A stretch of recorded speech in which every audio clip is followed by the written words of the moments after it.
여러분 안녕하십니까, 박영환입니다. 한 주간 있었던 정치권 이슈를 다뤄보는 국민 마수 시작하겠습니다. 윤석열 대통령 탄핵 심판이 헌법재판소에서 본격 진행이 됩니다. 그런데 대통령 권한 대행 한덕수 총리가 헌법재판관 3명 임명을 보류하면서 또 탄핵에 직면했습니다. 자, 국가 리더십 위기를 타개할 출구가 지금 보이질 않습니다. 두 분 마수와 전국 현안 토론해 보도록 하겠습니다.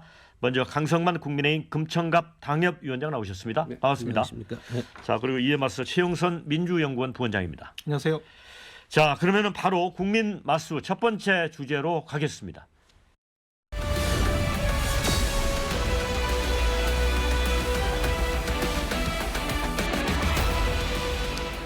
자, 이제 국회 본회의에서 야당 단독으로 헌법재판관 후보자 3명을 선출을 했습니다. 자, 그런데 한덕수 대통령 권한 대행이 여야가 합의할 때까지 내가 임명할 수 없다, 이렇게 보류를 해버렸습니다. 그런데 민주당이 탄핵 소추안을 발의해 이제 본회의에 보고를 했죠. 자, 이 상황을 어떻게 보셨고 이거 어떻게 될까요? 제가 먼저 말씀드릴까요? 네. 네. 이 헌법재판관 3명은 지난달 11월 달에 여야가 합의를 해서 12월 달에 국회 몫인 3명에 대해서 처리하자, 인사청문회를 추진하고 인사 임명을 추진하자라고 합의를 했습니다. 추경호 원내대표와 박찬대 원내대표가 합의했고, 합의된 일정에 따라서 절차가 진행이 됐는데 그 중간에 친위 쿠데타 내란 사태가 벌어지면서 이 상황이 묘하게 지금 흘러가고 있는 상황이고요.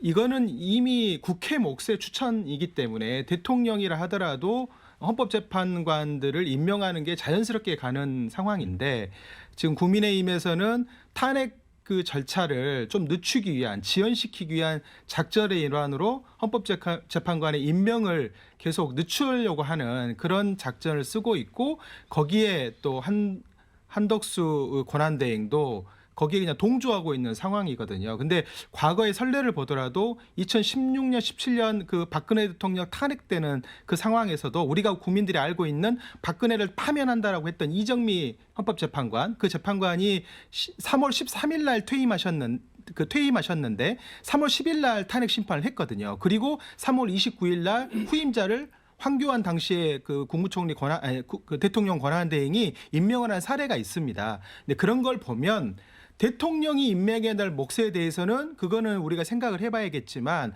국회나 대법원장이 추천하는 이 몫에까지 지금 권한대행이 권한을 행사하지 않거나 이걸 해태하거나 또 여야가 합의하라고 하는데, 여야가 어떻게 이걸 합의합니까? 합의제 기구입니까? 국회가? 국회법에 따라서 절차와 규정에 의해서 선출되면 그 권한대행을 임명하는 게 맞은데, 이거는 정략적으로 정무적으로 너무 과도하고 오판을 한 그런 상황으로 보여지기 때문에 반드시 바로잡아야 되고, 안 그러게 되면 한덕수 권한대행에 대한 탄핵 절차를 민주당으로서는 힘있게 추진할 수밖에 없다, 이렇게 말씀드리겠습니다. 대통령을 탄핵한 지 2주 만에 권한대행인 총리까지 탄핵하겠다. 이거 저희가 보기에는 좀 해도 너무한다. 우리 권성동 원내대표가 좀 무도하다, 이렇게 표현했는데, 저는 개인적으로 뭐 민주당 의원님들이 뭐 하이에나 때 같아요. 하이에나. 이게 좀 지나친 표현일지 모르겠습니다만은, 어제 한덕수 권한대행의 기자회견을 보고 참 역시 저분은 무리수를 두지 않는 그런 역시 안정감 있는 분이구나, 이런 느낌을 가졌는데, 저는 한덕수 권한대행의 그 논리가 맞다고 봅니다. 헌법재판관 임명은 뭐 대통령이 중대한 고유 권한인데, 권한대행인 내가 임명할 수는 없다. 그리고 대한민국 헌정사에서 여야가 합의하지 않는 헌법재판관을 임명한 적이 없다. 지금 뭐 국민의힘이 헌법재판관 임명을 반대하고 있지 않습니까? 뭐 이런 논리가 설득력 있다고 저는 보고요. 우리 최용선 우리 부원장님 말씀이 맞다면은, 저는 이 헌법재판관을 대통령 탄핵 전에 임명하는 것은 맞다고 봐요. 그냥 탄핵이 된 다음에 임명한다는 것은 역시 논리에 안 맞다. 우리 권성동 원내대표나 몇 번 얘기하셨죠. 이미 윤석열 대통령에 대해서 헌법재판소에서 재판이 시작이 됐어요. 게임이 시작이 됐어요. 경기가. 그런데 중간에 심판을 투입을 하자. 그리고 이 3명의 지금 헌법재판관도 2명은 민주당 추천이에요. 이것도 우리 국민의힘이 사실은 양보한 건데 과거에는 양당이 1명씩 추천하고 1명은 합의를 받지 않아요. 근데 지금 자기들에게 유리한 신임 헌법재판관 3명을 임명해가지고 이 재판을 자기들에게 유리하게 끌고 가자. 저는 이것이 설득력이 없다고 봅니다. 그리고 지금 국가가 이 비상 상황이에요. 대통령 직무가 정지된 외교 안보의 문제, 경기 침체를 막아야 되는 문제, 민생 회복의 문제, 이런 이 비상 상황에서 권한대행인 총리까지 탄핵을 한다. 그리고 나서 만약에 기재부 장관이 또 권한대행을 하면 그분도 민주당 말을 안 들으면 그분도 탄핵하고, 그 다음에는 뭐 과기부 장관도 말 안 들으면 탄핵하고, 뭐 이런 식으로 계속 간다면은 이 나라가 과연 어떻게 될 것이며, 정말 일부에서 얘기한 우리 오세훈 시장이 얘기했나요? 무정부 상태를 만들겠다는 거 아니냐. 이렇게 해서 그냥 투표도 없이 이재명 대표가 정권을 잡겠다는 이런 계산 아니냐. 뭐 이런 얘기를 들을 충분한 그런 어떤 상황이라고 저는 보여집니다. 네, 이제 이런 전국의 이제 불투명성 때문에 지금 환율이 1,470원을 뚫었습니다. 그래서 15년 9개월 만에 이제 최고치, 그만큼 원화값이 폭락한 건데, 이게 이제 그 이명박 정부 당시 국제 금융위기 그 당시보다 좀 악화된 상황입니다. 그런데 이제 총리 권한대행 탄핵으로 문제가 끝나는 건 아니고, 지금 이제 국회에서 탄핵 요건을 두고 민주당과 국민의힘이 또 의견이 엇갈립니다. 민주당은 151석이면 된다. 국민의힘은 200석이 필요하다. 그러면 이 이제 탄핵한 직후에도 이걸 또 헌재로 가져가지 않겠어요? 이 문제는 또 어떻게 해야 됩니까? 그러니까 이제 우선은 위헌 위법적인 상황을 바로잡고 우리 헌법적 가치와 질서를 지키는 목적으로 만들어진 게 헌법재판소입니다.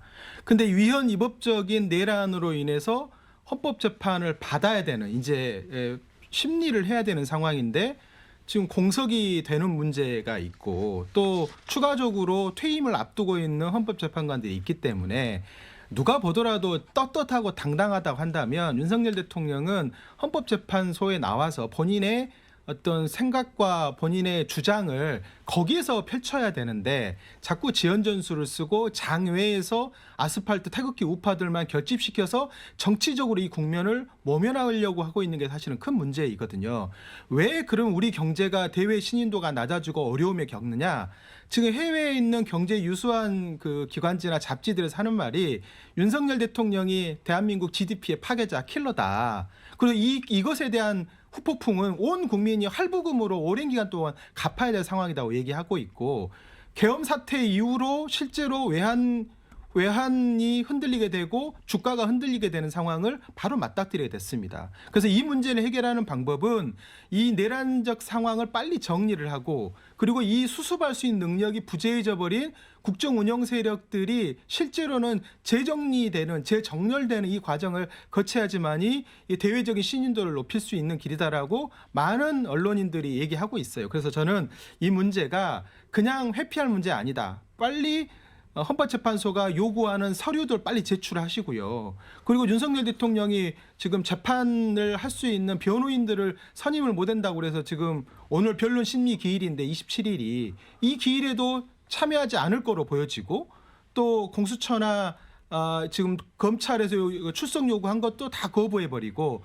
이렇게 가고 있는 것은 타조가 나는 모르겠다고 머리만 쳐박고 있는 상황이지 절대로 이 문제를 해결하는데 도움이 되는 방식은 아니다, 이렇게 말씀드리겠습니다.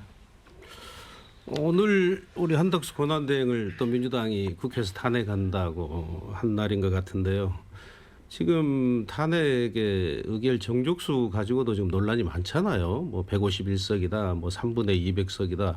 이거 탄핵을 뭐 설령 우원식 의장이 하더라도 어차피 또 헌법재판소가 판결을 해야 돼요. 이게 우리나라의 헌법에 이게 정해진 규정이기 때문에. 그러면 또 시간이 걸리고, 이 지금 헌법재판소 가기 전에 이 우리가 권한대행이라는 것을 임명한 이유는 이 중차대한 국가 비상 상황에서 이분에게 힘을 실어주기 위한 건데 이걸 무슨 총리 그 기준으로 탄핵을 한다?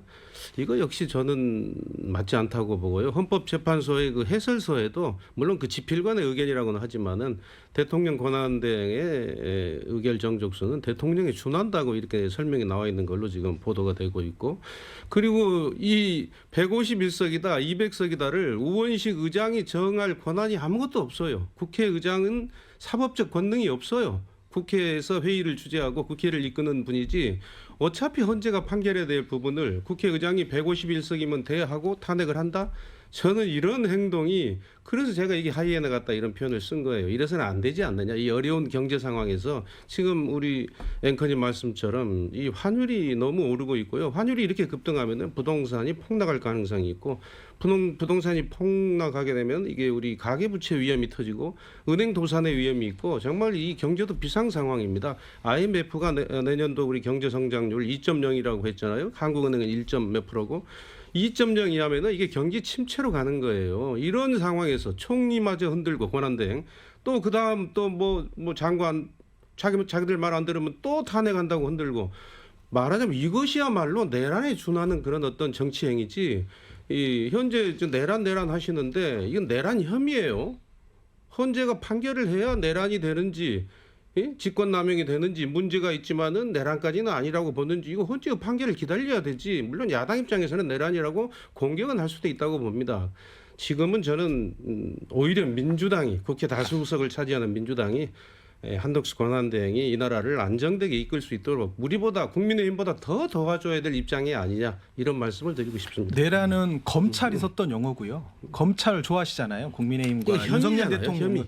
그러니까 아직 기소도 제대로 안 됐는데. 아니 그 검찰의 말씀을 금과 옥조처럼 여기시고 그동안에 공세를 치워오셨으니까 검찰이 내란의 우두머리의 격으로 지금 윤석열 대통령에 대한 수사를 하려고 하는데 나오지 않기 때문에 결국은 수사를 회피하는 자, 이 자가 범인이라고 윤석열 대통령이 그동안 얘기하셨던 말이기 때문에 저희가 그렇게 말씀을 드리는 거고, 헌법재판소에서 결국은 151명이냐 200명을 판단하는 건 아니고요.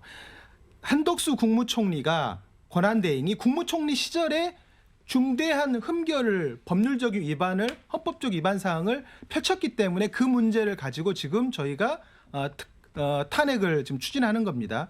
비상계엄 사태를 선포할 때 국무회의에서 심의 의결하고 그 과정이 과연 명쾌하게 본인은 아니다라고 지금 해명하고 있지만, 김용현 씨가 변호인 통해서 자복을 했지 않습니까? 한덕수 국무총리에게 보고했다. 결국은 이 위헌위법적인 내란 사태를 막지도 않았고 공조했고, 설령 100번 양보하더라도 어떻게 보면 회피한 이런 상황이기 때문에 총리로서 법률을 지키고 헌법을 지키려고 하는 노력을 하지 않았던 그런 부분에 대해서 저희가 탄핵을 지금 해나가려고 하는 것이고, 그게 누구든 간에 대통령이든 총리든 장관이든 11명의 국무위원들이 이 문제에 대해서 자유로울 수 없다. 저는 이렇게 말씀드리겠습니다. 한덕수 총리를 탄핵하는 그 이유가 정말 국민들이 납득하겠습니까? 비상계엄 발표 직전에 뭐 국무회의에 참석했다는 이유로 탄핵을 한다? 그러면 그때 참석한 장관들도 다 탄핵을 해야죠. 그런 논리라면. 거기서 본인은 반대했고 참석했던 장관들도 총리가 반대했다고 증언하지 않았습니까? 김용현 씨의 변호인단이 한 얘기는 또 그분들이 번복을 했어요. 그 전에 만나서 보고한 적은 없고, 그 회의에서 만나서 회의가 시작하기 전에 무슨 얘기를 나눴을 수는 있겠죠. 그러나 그걸 가지고 탄핵을 한다? 이것은 정말 어불성설이고요. 그런 논리라면요, 제가 예를 하나 들어봅시다. 만약에 이재명 대표가 뭐 조기 대선이 와가지고 대통령이 됐다 갑시다. 그러면은 뭐 백현동, 대장동 과거의 대통령 되기 전에 사유로 탄핵을 받아야 됩니까? 말이 안 되는 논리예요. 말이 됩니다. 이게 연장선상 안에 있는 거고, 내란은 예비운모만 되더라도 정당을 해산시키는 나라예요. 내란이라는 것을 헌법재판소가 판정을 내린 다음에 그 판정을 가지고 수사도 진행이 되고 사법부에서 재판이 진행이 되는 것이지 아직 판정도 안 했는데 지금 뭐 검찰이 기소하는 것은 혐의를 가지고 기소하는 거지 그게 지금 사실로 입증된 건 자, 아니잖아요. 국회도 탄핵을 시키는 이유는 헌법적 절차에 따라서 국회가 할 수 있는 심대하게 의심이 가기 때문에 탄핵 사유가 그건 된다고 정치적인 아니 이거는 그건 헌법적 정치적인 질서안에 행위죠. 있는 겁니다. 네, 그건 헌법적 질서안에서 민주당은 하는 것이고 그 판단은 헌법재판소가 하는 것이겠죠. 아직 헌법재판소의 판단이 안 나왔잖아요. 기다려 보셔야죠. 아니 민주당이 탄핵을 해야지만이 헌법재판소가 판단하는 겁니다. 자, 제가 두 분께 약간 좀 곤란한 질문을 한번 드려볼게요. 먼저 우리 강성만 위원장님께는 이제 헌법재판관 3인이 국회에서 합의를 해서 추천한 거다. 그리고 야당이 동의했고 국힘이 나중에 한 명 더 추가로 하기로 했고 이런 합의 절차가 이미 있었는데 한덕수 대행이 다시 합의하라는 건 말이 안 된다. 우원식 의장의 전언입니다. 그런데 또 사실에 부합하는 측면이 있고 또 한 가지는 만약에 이제 헌법재판소에서 지금 6인 체제보다는 사실은 9인 체제에서 이 판단을 했을 때 정당성 측면에서 국민이 좀 받아들이기 쉬운 측면이 있거든요. 그렇다면 이걸 국힘에서 좀 대승적으로 봐야 되는 게 아니냐. 그걸 어떻게 보세요?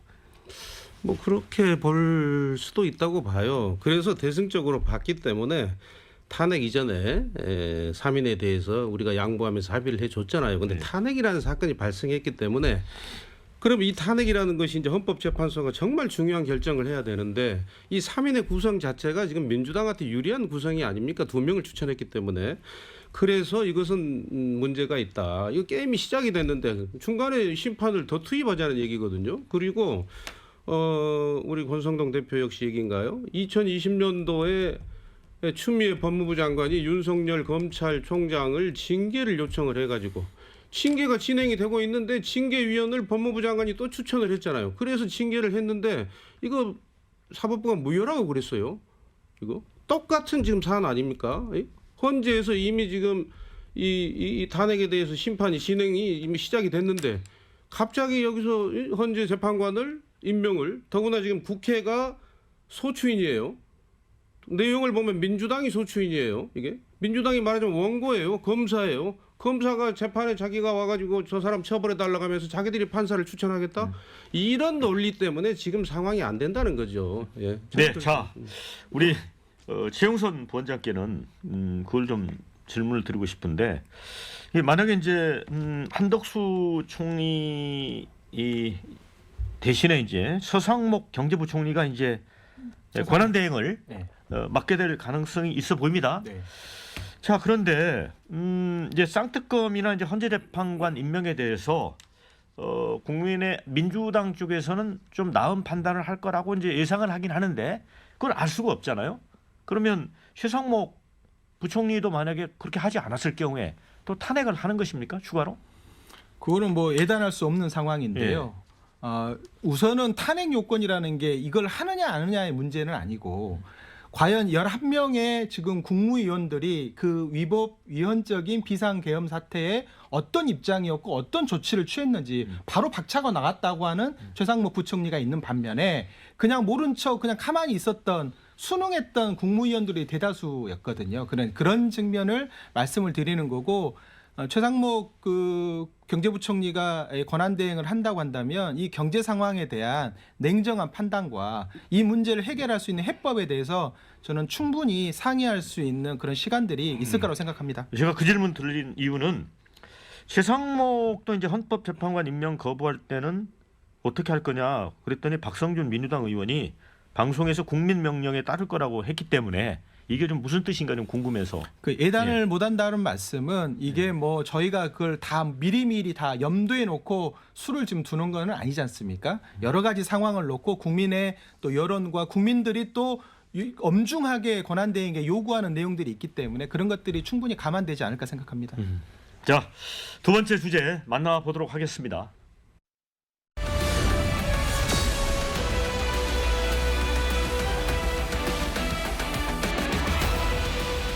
네, 윤 대통령하고 이제 내란 혐의를 함께 받고 있는 김영현 전 국방장관의 변호인단이 이제 기자회견을 열었습니다. 그 내란 혐의에 대해서 저는 인정을 하지 않고 있어요. 어떤 민주당 쪽의 어떤 폭주에 대한 어떤 경고의 의미였다는 식으로 계속 주장을 하고 있거든요. 그 왜 이렇게 갑자기 또 돌연 기자회견을 열어서 이런 주장을 한다고 보십니까?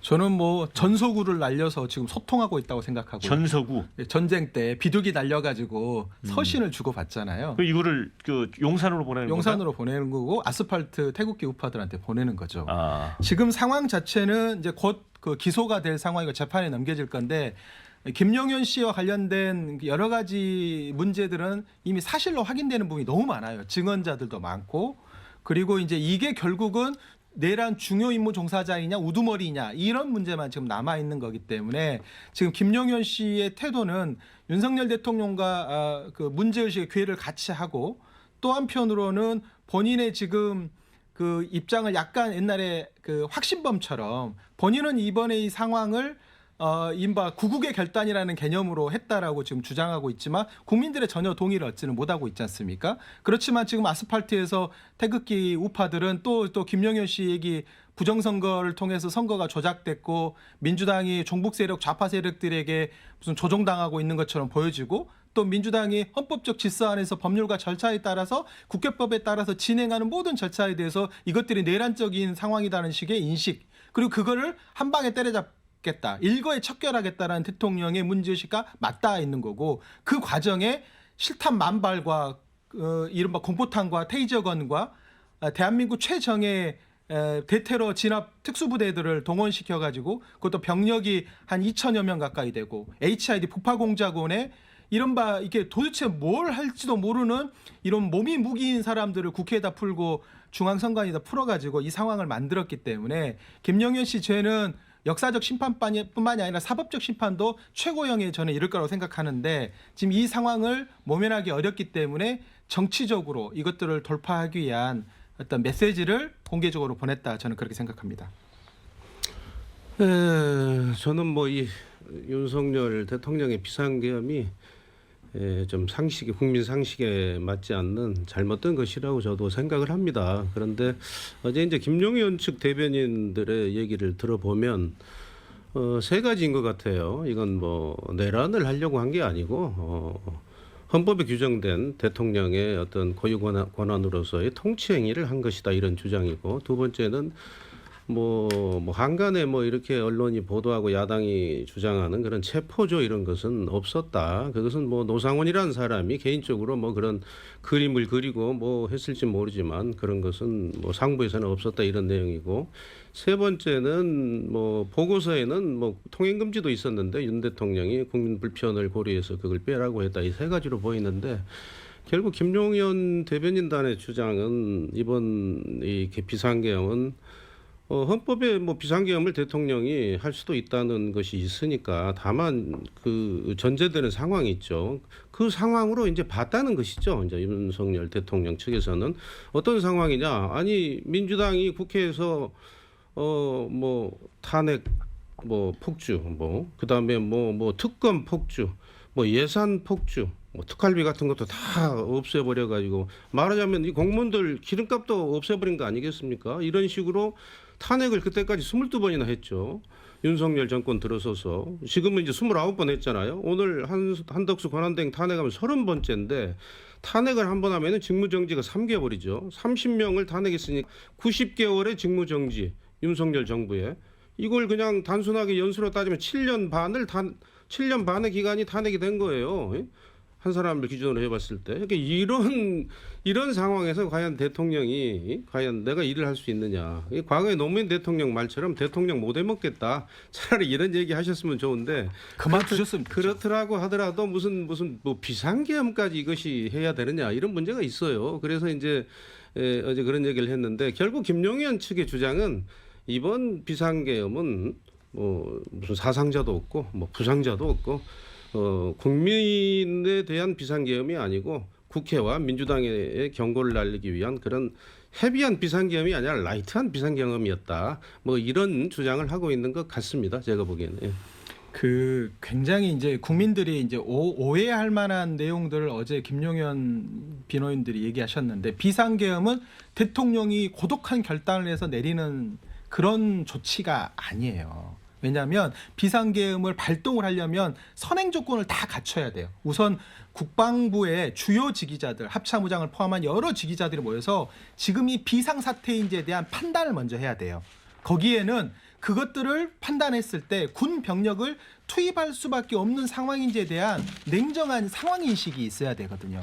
그런 다음에 그것들을 NSC에 보고하고 NSC에서 국무총리에게 국무회의 안건을 올린 다음에 심의하고 의결해서 대통령이 그거에 부서 사인을 한 다음에 그걸 국회로 통고를 하고 그리고 이제 절차를 진행하는 건데, 이 어느 건 하나도 지키지 않은 상태에서 어제 김용현 씨가 뭐라 했냐면 대통령이 결단하면 통치 행위 중에 일환으로 할 수 있다 이렇게 했거든요. 근데 12.12 반란과 5.18, 5.17 그 내란 사태의 대법 판결문에 보면 통치 행위에 해당되지 않는다고 보고 있어요. 군 병력을 동원해서 권력을 찬탈하거나 권력을 지키기 위해서 군을 동원하는 이 과정은 그건 통치 행위에 해당되지 않는다라고 얘기하고 있음에도 불구하고 명색이 일국의 검찰총장까지 하셨던 분인데, 그리고 육사에서 그렇게 이른바 엘리트 교육을 받은 국방부 장관까지 하시는 분이 인식 수준이 그거밖에 안 된다라는 게 국민들이 다 아연실색하고 놀라움을 지금 금치 못하고 있다. 이제 그런 점에서 이 사안 자체에 대한 상황 인식이 국민들 보통의 눈높이하고 너무 멀어져 있는 게 지금 대통령과 김용현 씨와 이 내란을 모의했던 군사 쿠데타를 일으켰던 분들의 상황 인식으로 보여집니다. 결국 그 말씀은 뭐 헌재가 판단할 내용을 뭐 그냥 개인적인 의견으로 말씀하신 걸로 들리는데요.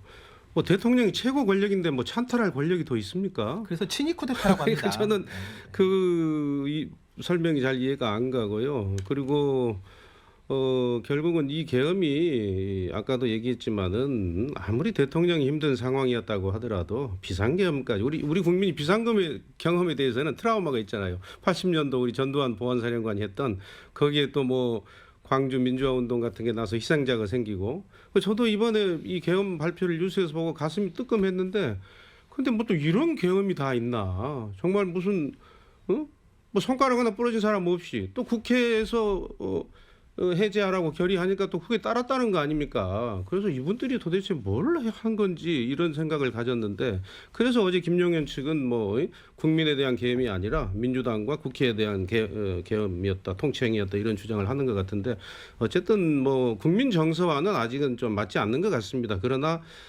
헌재가 이미 심리를 진행하고 있기 때문에 그 결과를 좀 냉철히 지켜보고 한덕수 권한대행과 정부가 이 비상 상황에서 안정되게 우리 국정을 끌고 갈 수 있도록 도와줘야 될 책임이 국회 다수당인 민주당이 더 있다. 저는 이런 말씀을 드리고 싶습니다. 자, 그런데 이제 윤석열 대통령은 이제 뭐 법적 책임, 뭐 정치적 책임 다 당당하게 지겠다 이렇게 이제 얘기를 했는데, 지금 이제 공수처 소환에는 지금 2차례 불응을 했습니다. 그래서 이제 3차 소환장을 이제 통보를 했어요. 뭐 일요일 날 나와달라고 했는데 이거 왜 자꾸 미루는 거라고 보세요? 지금 뭐 이른바 변호인 격 석동현 변호사라고 뭐 대통령 40년직이라고 하시는 분인데, 이분도 그 부정선거 음모론자에 해당되시는 분이고 그런 얘기를 쭉 하셨던 분인데, 그분이 이제 그런 얘기를 하셨죠. 윤석열 대통령이 헌법재판에 좀 집중하고 이 내란 혐의에 대한 수사에 대해서는 그 뒤로 미루겠다는 식으로 하고 있는데, 이미 구체적인 얼개와 실체와 정황과 증거물들이 다 지금 나오고 있는 상황이어서 소환되면 바로 거기에서 구속영장이 체포영장과 구속영장이 청구될 가능성이 굉장히 높기 때문에 대통령이 법을 잘 아시는 분이기 때문에 지금 본인의 신변을 지키기 위한 지금 고도의 정치 전략, 법리 전략을 지금 구사한 게 좀 이런 사태까지 이르렀다 저는 생각하고요. 결국 실패할 거라고 생각합니다. 지금 저렇게 버티고 수성전 하듯이 한남동에 계시면서 지금 저렇게 있는 모습이 국민들에게 주는 메시지가 안 좋아요. 헌법과 법률을 유린한 대통령의 지금 혐의를 이거를 해명하고 소명할 곳은 수사기관과 재판정이어야 되는데, 이 법률과 이른바 헌법에 규정되어 있는 방어권 행사를 그곳에서 하는 게 아니라 언론을 상대로 혹은 주변인들을 통해서 이른바 메시지를 만들고 있는 방식이어서 이거는 헌법재판소와 법원에게 주는 굉장히 좋지 않은 시그널로 될 거고 파국적 결말을 맞을 것이다. 저는 이렇게 단언하겠습니다. 그러니까 지난번에 헌법재판소가 이제 박근혜 대통령 파면을 이제 결정하면서 내놓은 그 결정문을 보면 수사에 불응하고 있는 대목도 좀 지적을 하거든요. 네. 이건 어떻게 보세요? 저는 뭐 언젠간 수사에 응하실 거라고 보는데요. 예. 아까 뭐 부정선거 자꾸 얘기를 하는데 윤 대통령 입에서 부정선거 얘기한 거 없습니다. 비상기원 발표할 때 발표하는 그 문장을 제가 다시 찾아봤는데 부정선거란 표현이 없어요. 포고령에도 자꾸 야당과 당시 이제 한동훈 우리 대표가 부정선거란 표현을 했는데 윤 대통령은 북한의 해킹 이런 얘기를 했어요. 예? 그렇지 부정선거라는 표현을 쓴 적이 없다는 걸 제가 한번 짚어드리고요. 아마 윤 대통령께서는 이제 두 가지 이유라고 봐요. 하나는 아까 김종현 측 대변인들 얘기처럼 뭐 나는 통치행위를 했다 이런 생각이 아직도 좀 강하시지 않느냐 이런 생각이 들고요. 또 하나는 이분이 법률가이기 때문에 이 대변인단이 지금 구성이 좀 늦어지는 면도 있지만은 이게 지금 이제 이 검찰이 김용현 지금 전 국방부 장관을 이제 지금 체포를 했는데 곧 기소를 해야 될 거 아닙니까? 기소를 하면은 거기에 이제 기소 결정문이 나와요. 그래서 그 내용을 좀 보고 뭔가 좀 대응을 하시려는 그런 생각이 있지 않느냐. 뭐 이런 생각이 저는 듭니다. 근데 뭐 언제까지 뭐 수사에 응하지 않을 수는 없다고 보고요. 또 이게 또 복잡해요. 뭐 공수처로 지금 뭐 이관이 되고 뭐 공조본이니 뭐 국수본이니 뭐 수사가 난리인데 공수처가 수사를 하더라도 어차피 또 그것 검찰에 자료 보내서 기소는 검찰이 해야 됩니다. 공수처는 기소권이 없기 때문에. 그러면 이제 공수처가 수사한 것을 검찰에 내려보내면 검찰이 봤을 때 수사가 미흡하면 이 검찰이 기소를 할 것인지 말 것인지 수사를 보완하라고 할 것인지 여러 가지 지금 복잡한 문제들이 있어요. 그래서 그래서 이제 3차 출석 요구서를 보낸 것 같은데 또 뭐 어쨌든 대통령에 대한 어떤 예우도 있고 해서 2차에서 끝날 것을 보낸 것 같은데 아마 3차도 저는 응하지 않을 걸로 봅니다. 그러면 공수처가 과연 체포영장을 발부할 것인지 역시 국민적 관심사가 될 것 같은데 그러나 결국은 대통령이 수사에 응하지 않겠느냐 마지막에는 저는 그렇게 판단하고 있습니다. 그리고 대통령께서 헌법재판소에도 출석을 하셔서 적극적으로 이건 통치행위였다 자기 주장을 아마 하실 걸로 저는 판단하고 있습니다. 윤석열 대통령이 부정선거에 이야기를 하지 않았다고 했는데 이런 표현을 했죠. 내가 여론조사에서 10% 이상 앞섰는데 결과로는 0.7% 결과밖에 안 났다. 이제 그거는 뭔가 착각하신 것 같아요. 명태균이가 조작한 여론조사 결과물을 계속 받아오셨잖아요. 80번 이상을. 명태균은 여론조사를 제대로 하지도 않은 사람이거든요. PNR이라는 그 리서치 회사를 통해서 그걸 공표도 하고 비공표 조사를 받아오셨는데 그러니까 당신의 인식 속에는 10% 이상 압도적으로 이기고 있다고 판단하신 것 같아요. 근데 결과가 0.7%로 나오고 이 박빙의 선거의 결과로 인해서 끊임없이 윤석열 대통령의 통치의 기반, 정치의 기반이 취약한 상태에서 지난 2년 6개월 해왔고 정치를 하지 않으니까 그로 인해서 이른바 후폭풍이 여기까지 미치고 본인의 오판을 하게 만든 계기가 될 거로 보여지는데 첫 시작은 저는 지금 누군가로부터 잘못 주입된 다른 생각, 엉뚱한 생각이 대통령의 인식을 굉장히 이상한 대로 계속 비틀어 왔고 그 과정에서 본인은 편향적인 확증 편향된 정보들만 계속 취합하면서 여기까지 이르렀다고 저는 봐요. 중앙선관위를 왜 침탈을 합니까? 군인들을 보내서. 거기 대법관 출신의 중앙선거관리위원장이 경악을 했다는 거 아닙니까? 이게 헌법적 질서에 있는 온 국민들은 다 그 과정에 대해서 의혹이 있다 하더라도 명명백백히 밝히면 될 일이지. 대통령이 군부대를 동원해가지고 이거를 때려잡고 그것도 군인들이 뭘 그걸 조사를 합니까? 신문실에 가서 팔 비틀고 저기 간첩들 잡아갖고 때려 패듯이 두드러 패가지고 무슨 설복했다고 그렇게 지금 할 생각이었다면 그거는 지금 대한민국 국민들이 동의할 사람이 한 명도 없다. 저는 그렇게 생각합니다. 말씀은 대통령이 부정선거라는 그런 직접적인 표현을 쓰지는 않았다 하는 것을 말씀드린 거고요. 또 선관위에 대해서 서버의 압수수색 영장을 법원이 발부하지 않아서 조사할 수 있는 방법이 없다 하는 거 아니겠습니까? 그리고 이번에 군인들이 가서 중앙선관위 가서 하드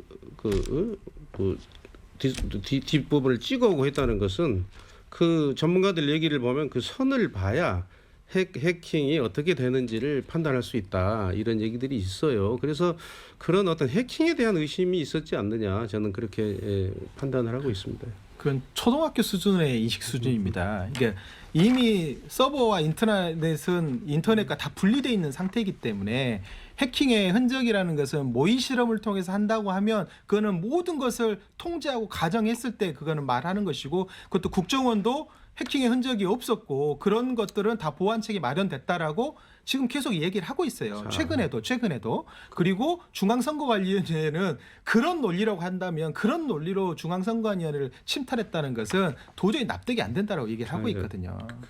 자, 이렇게 생각을 해보세요. 뭐 해킹이 있었든 부정선거가 있었든 뭐 우리 보수 우파의 지지자든 국민의힘의 지지자든 극우 지지자든 간에 적지 않은 국민들이 선거에 대해서 이것이 과연 공정한가 하는 의심이 있는 것이 현재 대한민국의 현실입니다. 그 점에 대해서 대통령으로서 뭔가 고민은 있었구나 하는 정도로 저는 이해를 하지, 뭐 저희가 뭐 부정선거가 있었는지 없었는지 알 수 있는 입장도 아니고, 그래서 그런 고민은 대통령이 했던 것 같구나 하는 그런 정도 인식을 저는 하고 있습니다. 그건 질병입니다. 자, 마지막 세 번째 주제로 가도록 하겠습니다.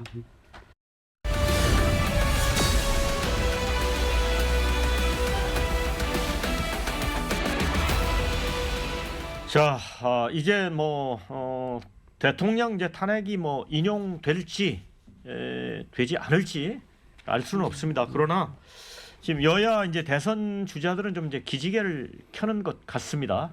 김치국을 미리 마시는 분들도 있고요. 자, 그런데 이제 국민의힘 그 내부 사정을 보면 이번에 이제 결국은 쌍관 체제로 가는 거잖아요. 그렇죠? 이제 네. 비대위원장을 이제 권영세 의원이 맡게 됐는데, 이거를 놓고는 결국 친윤계가 당을 지금 다시 또 끌고 가는 형국이 됐잖아요. 근데 이게 대통령이 지금 탄핵 소추까지 당한 마당에 바람직한 건가? 논란이 있는 것 같아요. 네, 그래서 이제 정치가 현실이란 말을 많이 하잖아요. 그래서 아마 현실적으로 다른 선택이 없었지 않느냐. 그래서 혁신보다는 안정을 택했다, 이렇게 이제 평가를 하시던데, 과거에 우리 박근혜 대통령 탄핵 때도 이제 외부 인사를 또 비대위원장으로 모셔도 보고 했지 않아요. 그리고 또 어떻게 보면은 국민의힘이 대통령도 외부 인사를 갖다가 지금 내서 한 거 아닙니까? 그래서 동업자 관계라고 하는데, 어떻게 보면 국민의힘도 이번 비상계엄 사태의 피해자예요.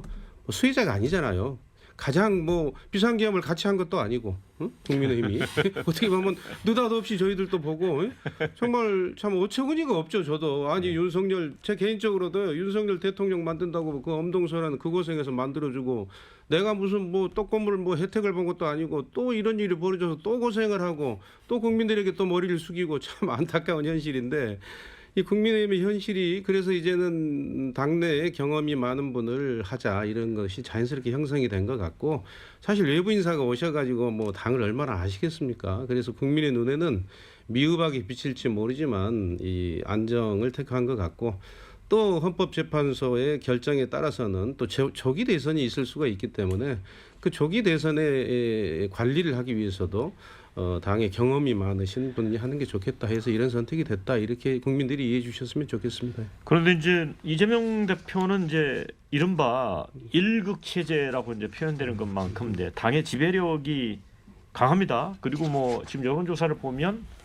37%로 지금 야권 주자들 5%에 비하면 그냥 우뚝 솟아 있습니다. 그런데 또 최근 얘기를 들어보면 이재명 대표는 대선 얘기를 꺼내지 말라라고 이렇게 엄명을 했다면서요? 왜 그런가요? 지금 경제 상황이 너무 안 좋고요. 네. 이게 정치적 세법으로 모두가 지금 보고 있는데 지금 그럴 상황이 아니라고 봅니다. 탄핵을 했던 이유는 뭐냐면, 한동훈 전 대표도 얘기했지만 이 헌정 질서가 유린되고 있는 상황을 어쨌든 바로 잡아야 되고 바로 잡을 수 있는 유일한 헌법적 수단은 대통령을 탄핵시키는 것밖에 없기 때문에 그렇게 얘기했던 거고요. 지금 이제 우리 언론만 보면 안 되고 해외 언론들을 보면서 해외 언론들이 지금 대한민국을 어떻게 바라보고 있는지를 보면 빨리 이 상황이 정리되기를 좀 바라는 거거든요. 이 정리가 돼야지만이 그러니까 트럼프가 1월 20일 날 이제 내년에 출범하는데 지금 주변국들 다 두드러 패고 있지 않습니까? 이 경제적인 보복과 경제적인 어떤 팔 비틀기가 주변국들을 동맹국들을 다 지금 위험에 빠뜨리고 있는데 대한민국은 이 지금 그 권력이 어떻게 보면 공백 상태가 되고 있고 대통령이 그걸 초래한 측면이 있고 또 집권 여당이 그걸 막지 못한 책임이 있기 때문에 이 문제를 새롭게 만들어서 새롭게 지금 우리가 하나로 대응해 가야 된다는 그런 측면에서 이재명 대표는 지금 대선 얘기가 중요한 게 아니라 이 지금 혼동스러운 상황을 빨리 정리하는 것 이게 여야가 힘을 모으고 여야정이 힘을 모아야 됐다라고 얘기하고 있는데 자꾸 여당과 권한대행이 이 방식을 정치적 셈법으로만 이게 빨리 정리가 되면 이재명 대표가 가는 것처럼 보면서 이걸 회피하려고 하니까 이재명 대표는 더더욱 그 문제 말고 민생 문제 추경 문제 이런 문제를 좀 논의하기 위해서라도 좀 여당이 빨리 정신을 차려라. 국민의힘과 이 그 권한대행이 빨리 좀 논의의 장으로 좀 들어와라 이렇게 요구를 하고 있는 겁니다.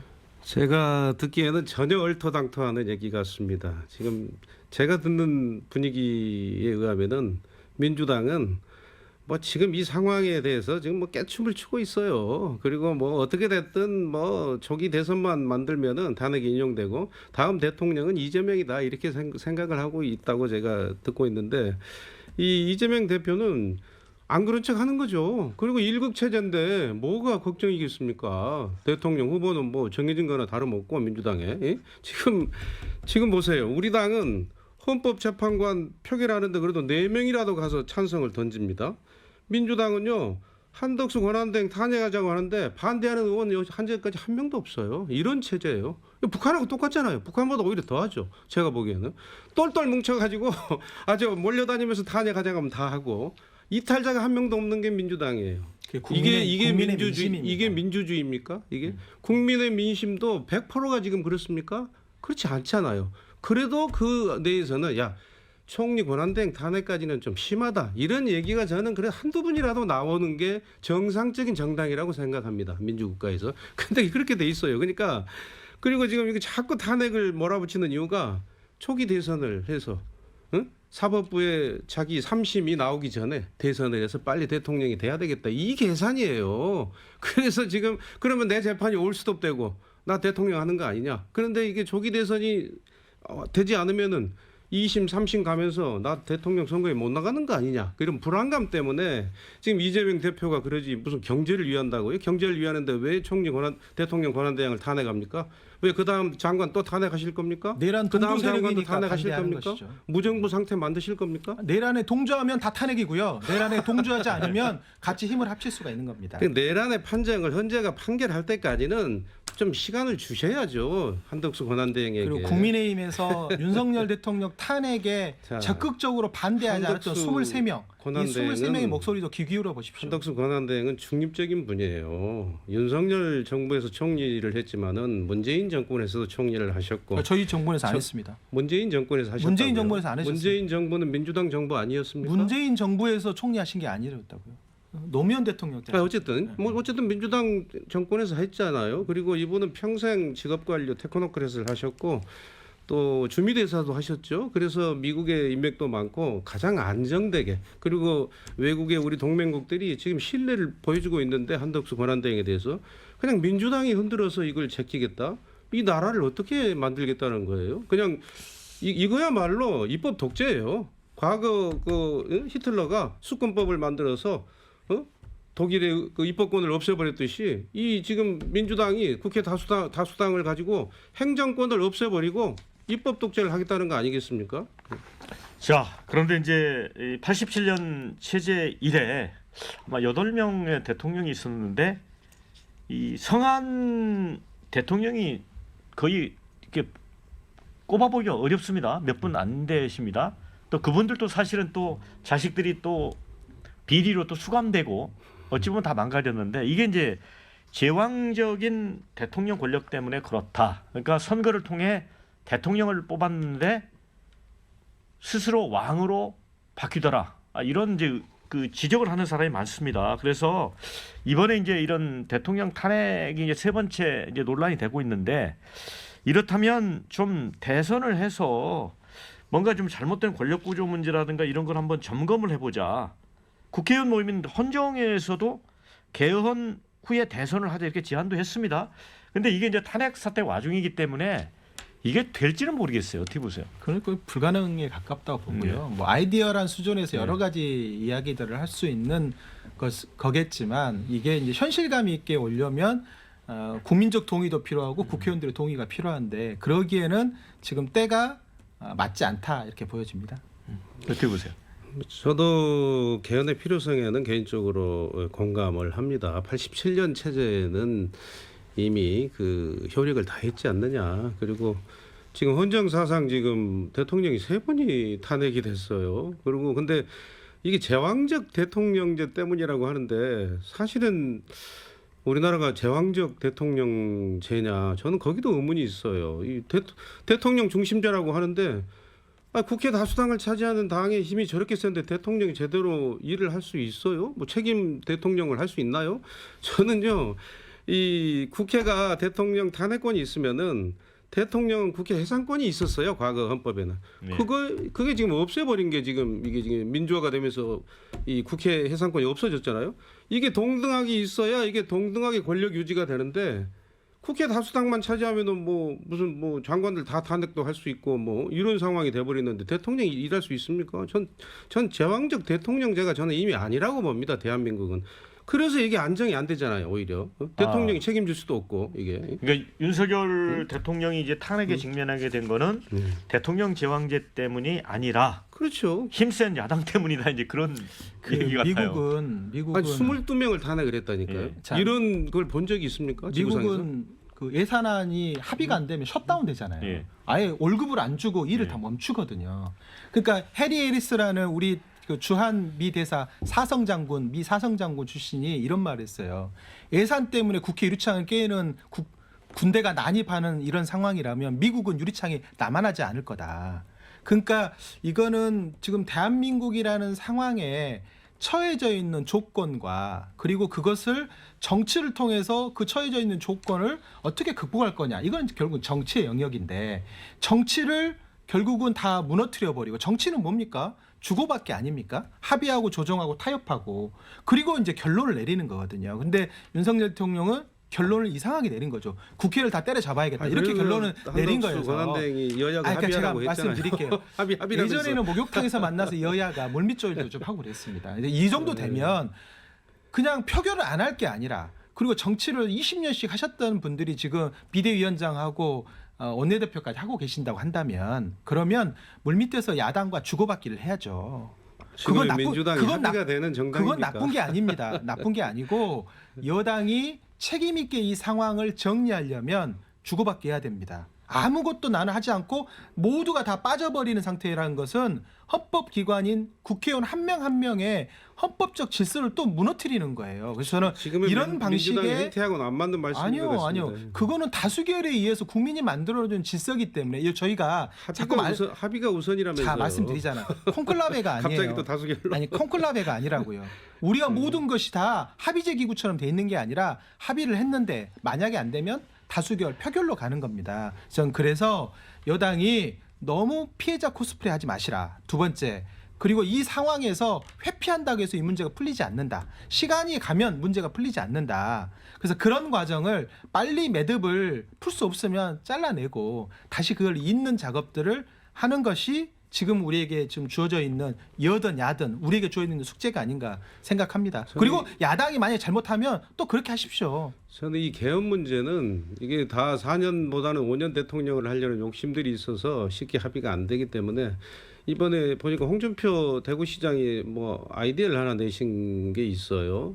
다음 대통령은 어렵지만 그 다음 대통령 선거가 지방선거하고 같은 해에 치러지니 다음 대통령 때 개헌을 해서 뭐 4년 중임제가 됐든 뭐가 됐든 그때 개헌을 하는 것이 현실적인 것 같다. 저는 좀 일리가 있는 말씀으로 판단이 됩니다. 네. 자, 이제 마무리할 시간이 돼서요.